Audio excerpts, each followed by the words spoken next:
x minus m. So this is the basic macroeconomic equilibrium formula. Now, how does this change equilibrium? Okay, we are not going to have a course on international economics, of course, but I will just show you some few things on the way that exports and imports affect equilibrium. So,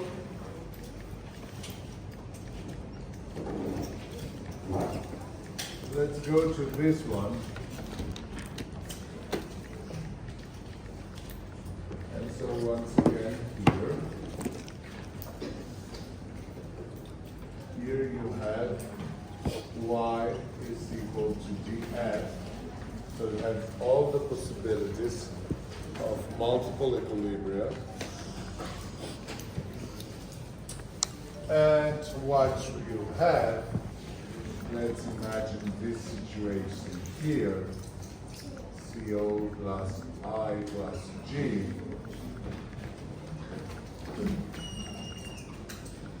So here is C plus I plus G. And this will give you this GDP of equilibrium. So this is what happens in the closed economy. Let's see what happens now if I open my economy to international trade. Well, basically there are two options. The first one is this one.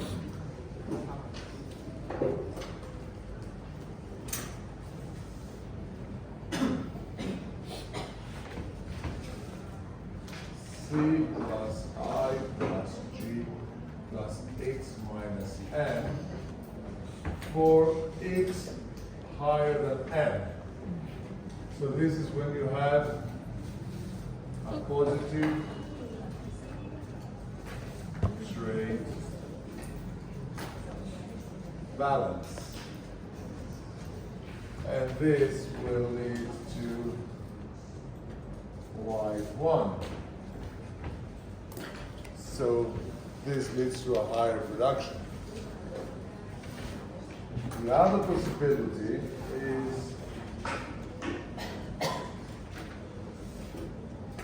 this one.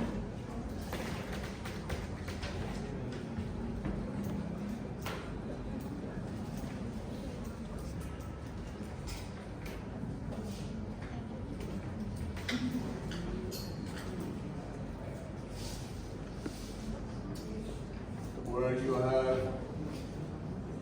a negative trade balance. For example, the last one is the one we saw when we have done the first chapter on economic cycle. So here, this leads to a lower GDP.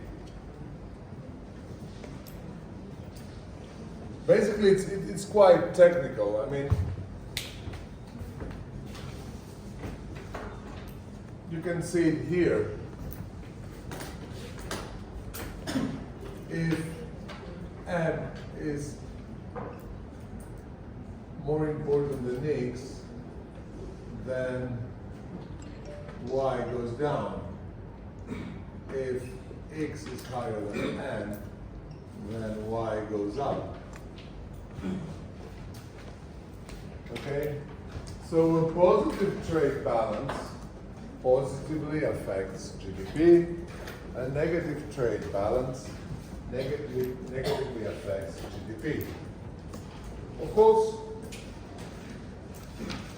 one could then say, well, it's better for many countries not to have external trade.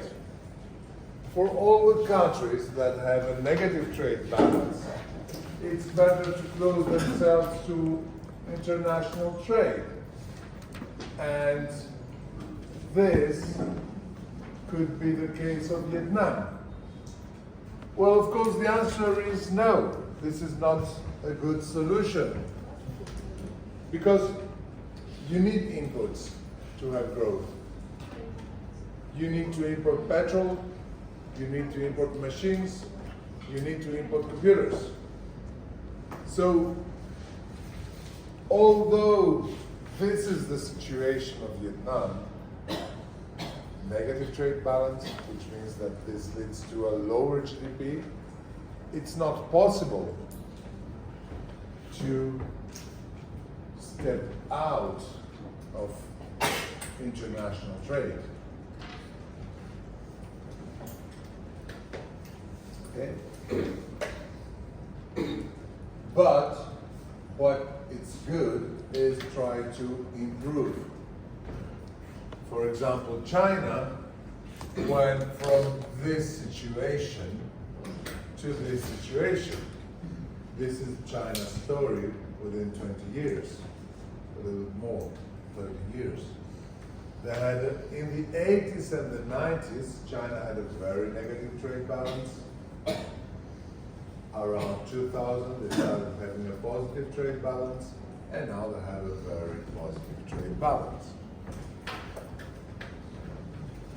Now, when you open economies to international trade, economic policies don't work so well.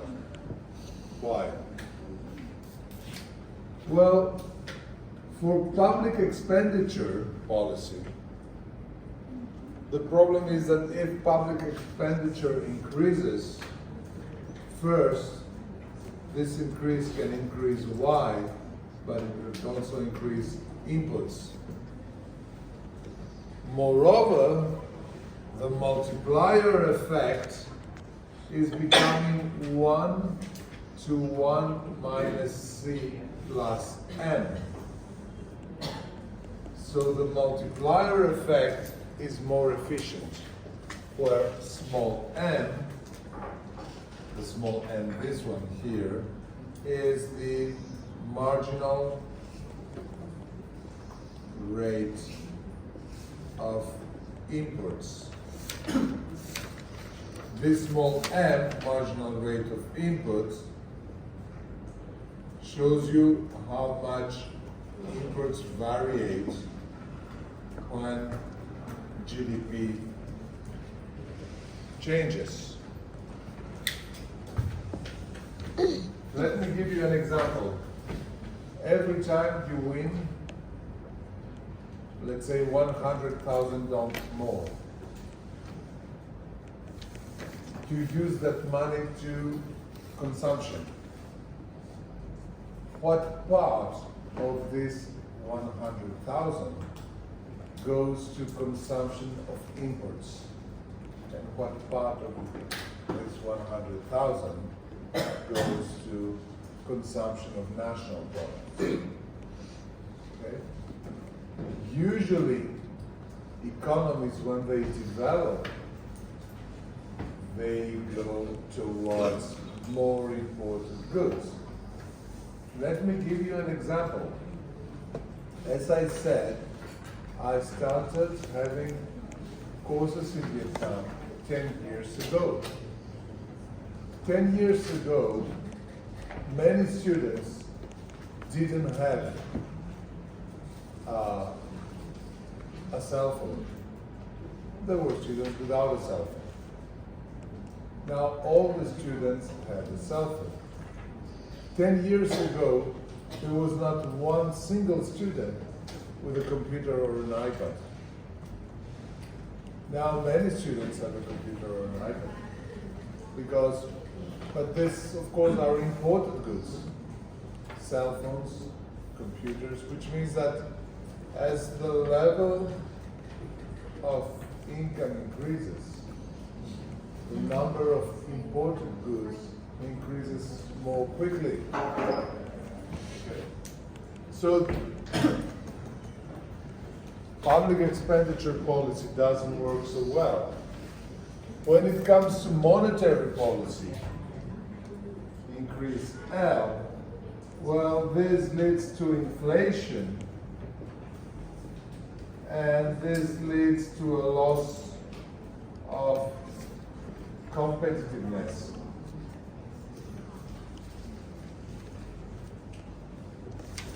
Which leads to an increase of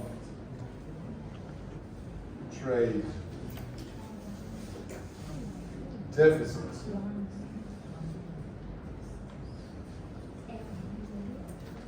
Okay?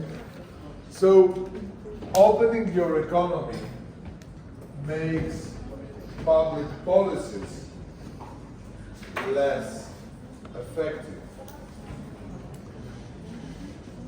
Cái này là gì? Số 2 là gì?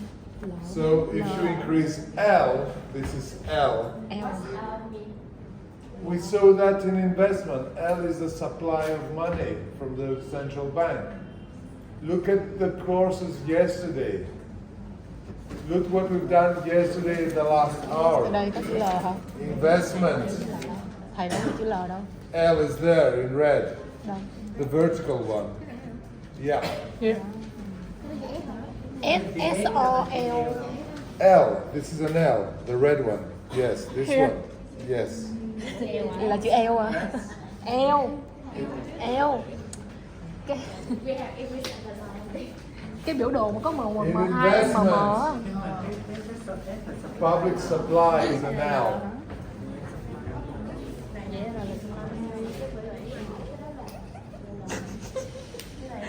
Bó tay. Oh my god. Yesterday, guys, yesterday, we saw the monetary market. Monetary mass interest rate. We had M1, we had M2, we had M, which is the sum of M1 and M2, and we had here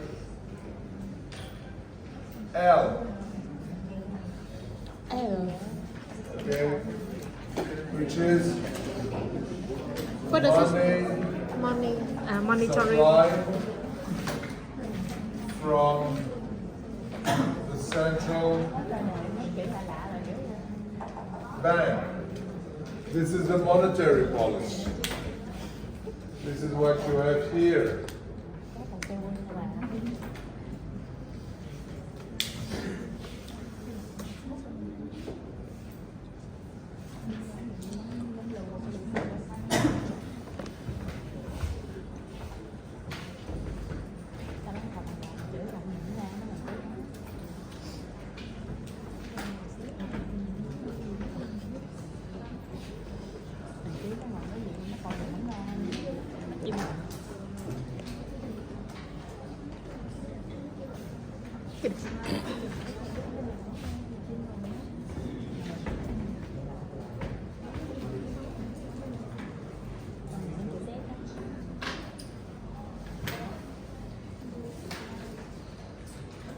Good.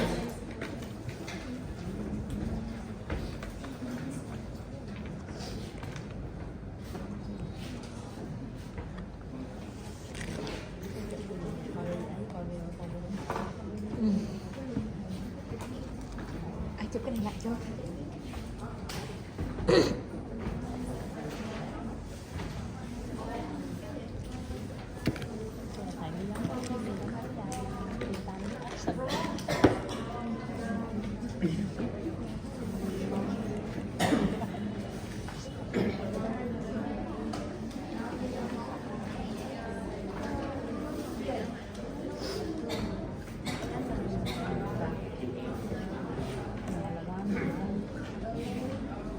Sao càng ngày càng nhiều cái ký tự lạ vậy? Sao mà học trời? Okay. Which one? This one here. Trade deficits. Trade deficits.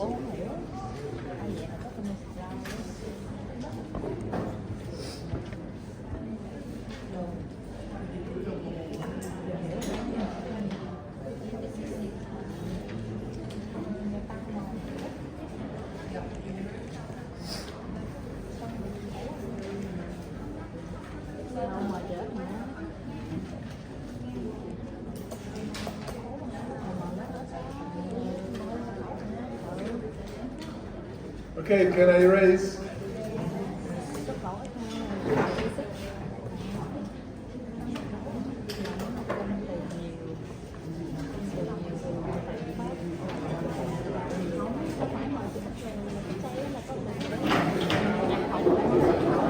Một kia rồi rơi ọp gì?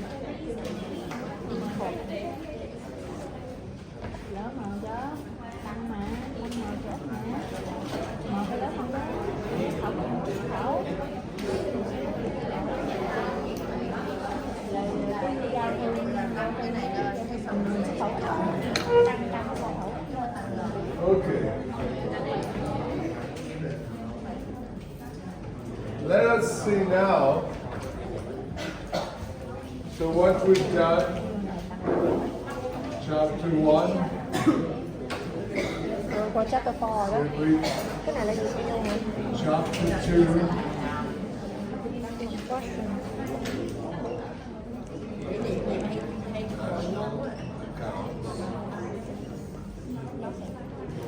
chapter 3, macroeconomic Ủa nước tới chưa? equilibrium. And now we go to chapter 4, economic policies. So, fourth chapter, economic policies. Now, in economic policies, what we're going to do is the ISLM curve. Have you done already the ISLM curve? I think yes. Do you remember this from previous courses? I think you've done it last year, or maybe 2 years ago. Do you remember? Normally you've done it. Okay. Anyhow, we're going to do it again. So what I suggest, don't write. Look. When I finish, I'll let you need a lot of time, I'll let you 10 minutes to write it down. Okay? But look.